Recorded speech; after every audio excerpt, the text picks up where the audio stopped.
Tourissima, 19e édition. L'Aragon nous offre encore une fois le plaisir d'être là. Visiblement, les Français du Nord, mais pas que, les Belges aussi, tous ceux qui sont dans cette proximité de ce salon Tourissima, ont été enchantés par la découverte de cette région d'Espagne.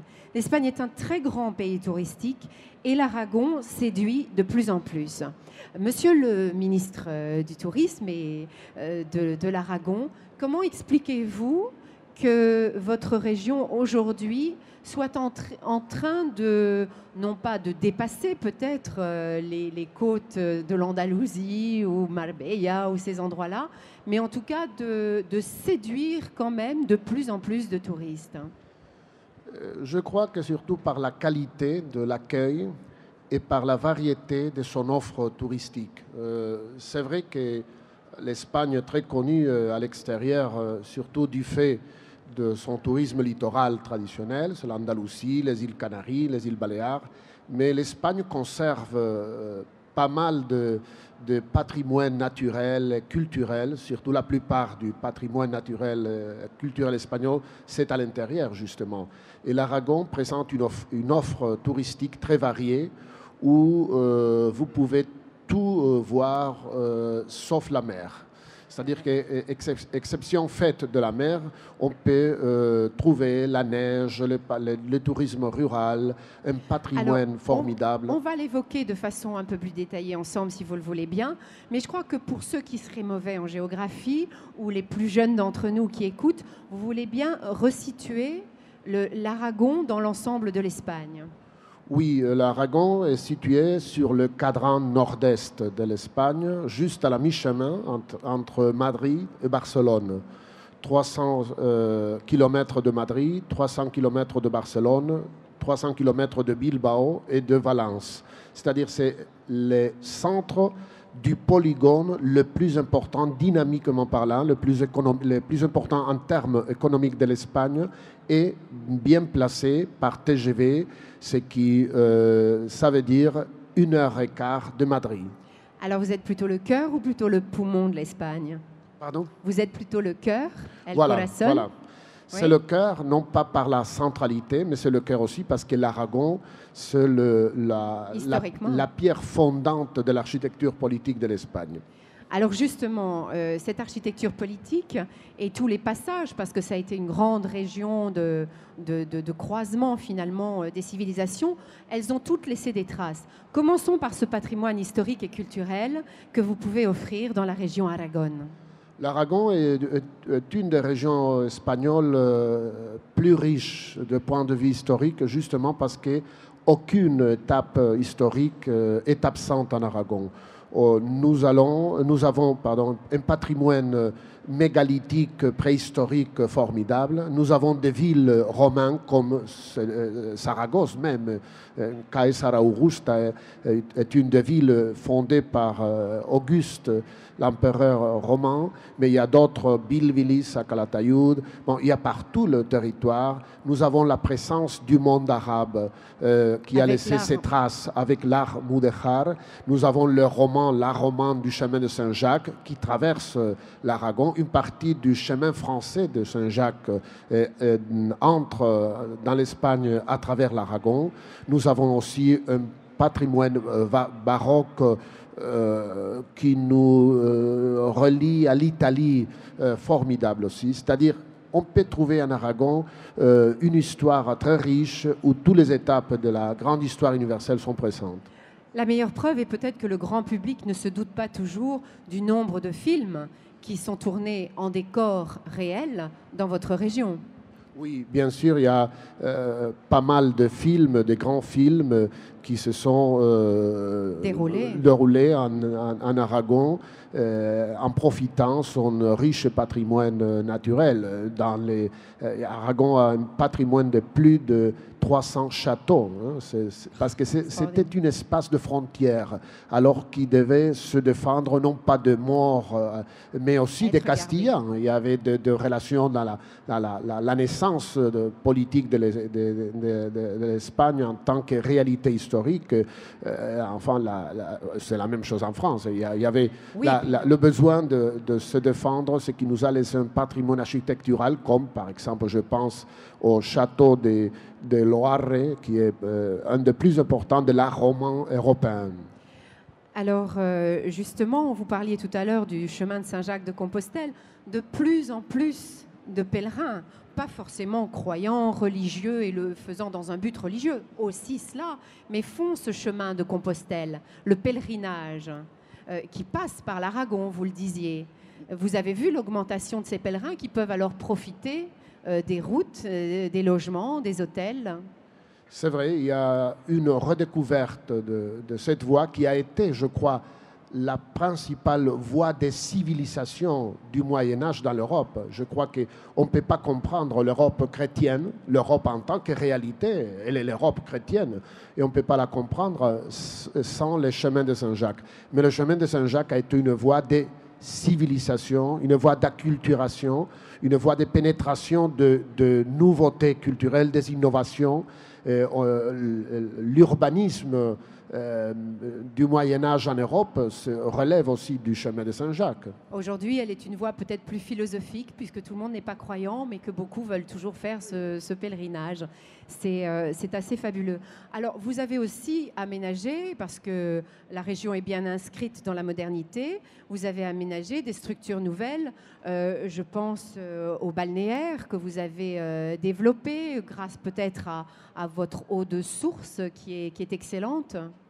Oui, la balnéothérapie thermale est un des points forts de l'offre touristique aragonaise, avec une longue tradition. Par sa proximité à Madrid, vous avez à 1 heure de Madrid, c'est-à-dire ce qui fait plus de 6 millions de touristes potentiels à 1 heure en Aragon. Il y a une concentration des établissements thermales à longue tradition, comme je venais de dire, où l'on peut pratiquer le courisme qui avait été, disons, très bien relié à l'origine du développement touristique, avait après tombé, et on a redécouvert le thermalisme avec d'autres bases économiques, non pas seulement pour les maladies classiques, les maladies traditionnelles, mais comme une occasion de détente, de se relâcher, et pour des nappes sociales tout à fait différentes. Il y a des patrons d'entreprises, des professionnels libéraux qui font des cures de santé en profitant d'une offre extraordinaire avec un patrimoine associé vraiment magnifique. Et d'un air très pur, parce que vous êtes quand même aussi une région de montagne. Hein, il y a des sommets enneigés en Aragon. Est-ce qu'on peut y pratiquer le ski?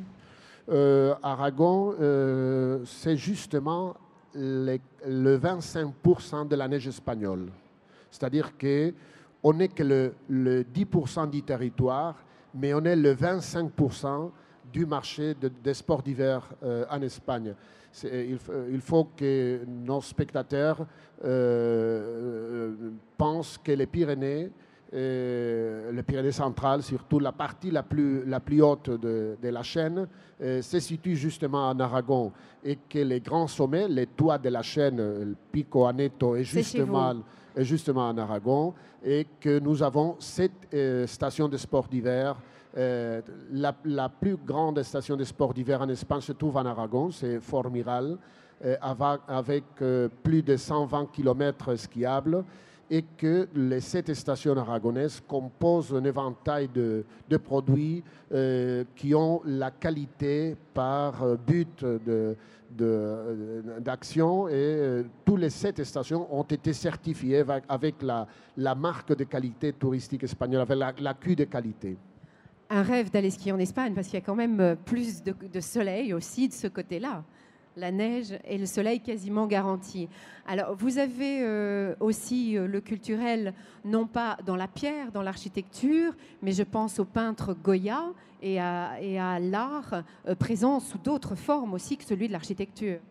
Oui, Francisco de Goya est bien sûr largement notre Aragonais le plus universel.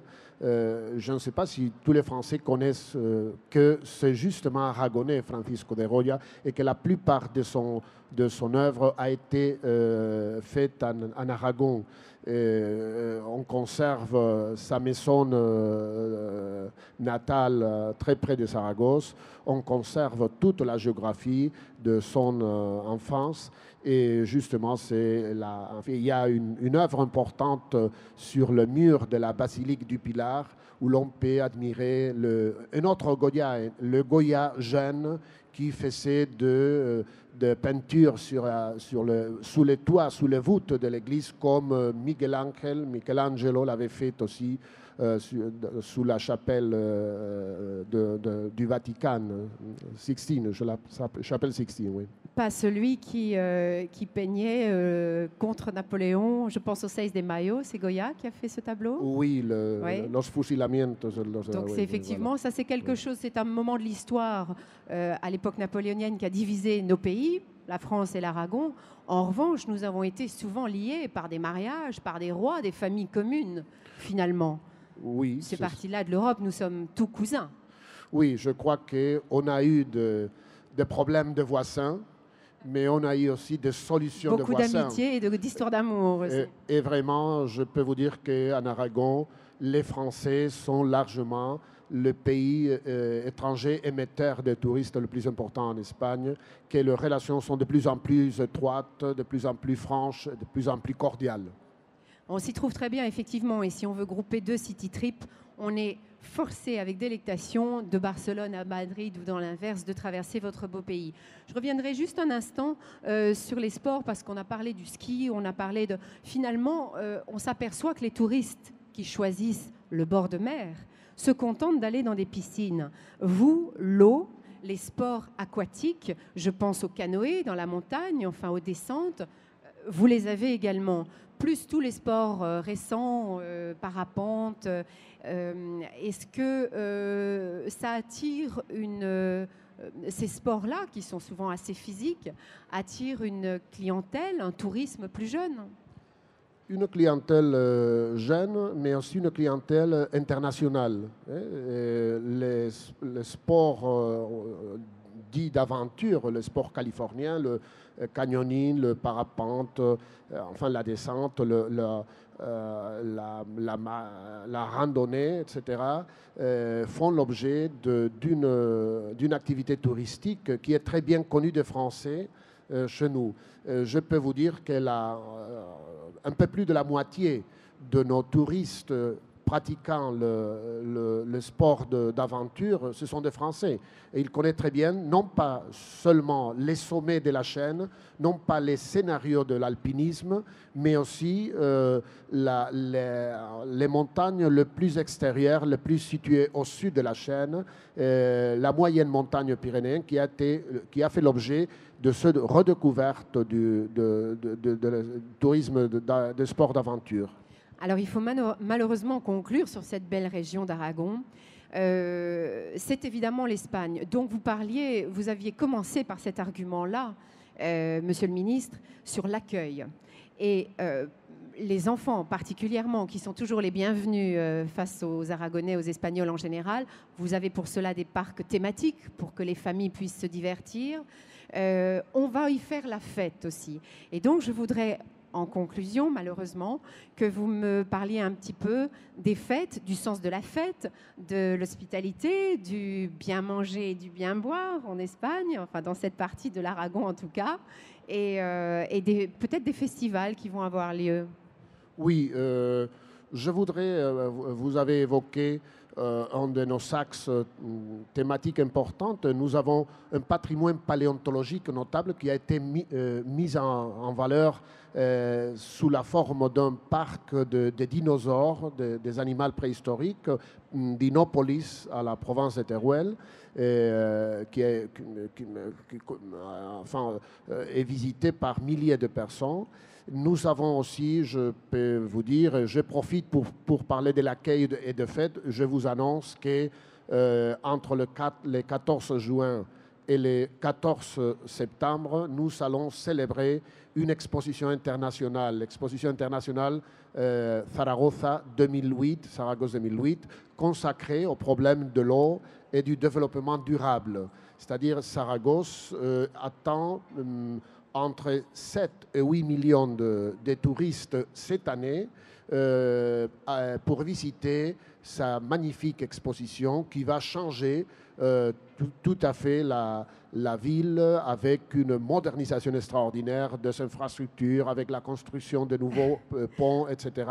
Et vous serez tous les bienvenus. Eh bien, je vous remercie, mais justement, ça m'évoquait une anecdote, ce que vous venez de souligner. Il me semble avoir vu sur la cathédrale très ancienne de Saragossa, des sculpteurs ont refait certaines sculptures, les ont remises en état, et il me semble qu'il y a une sculpture qui montre sur un des portiques de la cathédrale un petit cosmonaute, un astronaute, un homme de l'espace.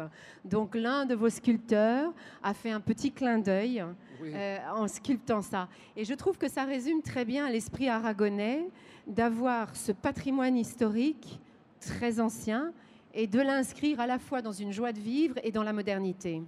Oui, c'est ça. Je crois que l'Aragon a bien intériorisé un proverbe chinois qui dit pour faire lancer la flèche, il faut retarder la main que prend la flèche. C'est-à-dire pour avancer, il faut donner un pas en arrière. Mais cette conservation de notre patrimoine n'a aucun sens si nous ne sommes pas capables de le projeter au futur. Et c'est ce que nous avons fait, ce que nous essayons de faire et ce que nous allons réussir à faire avec cette exposition qui va nous donner une marque internationale très importante à tous les Aragonais. Merci beaucoup. Et ici, vous nous l'avez projeté, votre amour de l'Aragon. Et donc, nous allons nous projeter, nous, en Aragon pour le visiter. Merci beaucoup. Merci beaucoup.